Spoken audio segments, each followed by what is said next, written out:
வணக்கம் உறவுகளே. இன்னைக்கு ஒரு சின்ன பதிவு. பொதுவா பார்த்தீங்கன்னா, பசங்களுக்கெல்லாம் நம்ம பெருசாகி கல்யாணம் பண்ணி குடுத்தோம்னா என்ன சொல்லுவாங்கன்னா, "உங்களுக்காக நீங்க வாழுங்க. காசு மொத்தத்தையும் குடுத்துறாதீங்க. சொத்து எதுவும் எழுதி வச்சுறாதீங்க." அப்படின்னு சொல்லிட்டு ஒரு பாடம் நமக்கு சொல்லுவாங்க. எல்லாரும் தெரிஞ்சவங்க எல்லாரும் சொல்லுவாங்க. என்ன பொறுத்தவரைக்கும் இது நான் என்ன சொல்றது?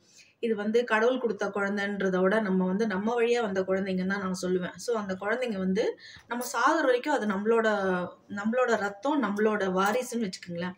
அந்த குழந்தையோட குழந்தைன்றது அது எவ்வளோ பெரிய பாக்கியம் தெரியுங்களா? அந்த பேர பசங்கன்றது.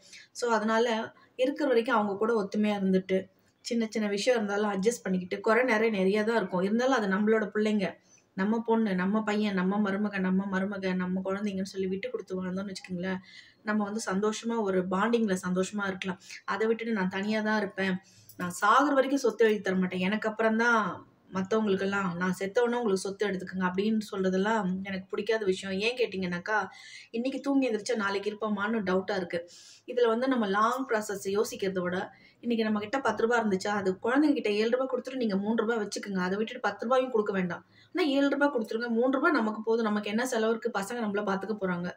சரிங்களா? அதனால அவங்க சொன்னாங்க, இவங்க சொன்னாங்கன்னுலாம் குழந்தைங்கள வெறுத்துக்காதீங்க. குழந்தைங்க கூட நம்மளோட வாரிசு கூட நம்ம பேர பசங்க கூட அன்பா ஒத்துமையா இருந்து விளையாடிட்டு, ஸ்கூல்ல சேர்த்துட்டு, ஸ்கூலுக்கு போய் விடுறது, சாப்பாடு ஊட்டுறது, நெறைய நல்ல விஷயங்கள், மனசுக்கு பிடிச்ச விஷயங்கள்லாம் இருக்கு. அதுவே நம்மள நோய் இல்லாம நம்மள வாழ்க்கையில வைக்கும்ன்றது என்னோட நம்பிக்கை. பிடிச்சிருந்தா லைக் பண்ணுங்க.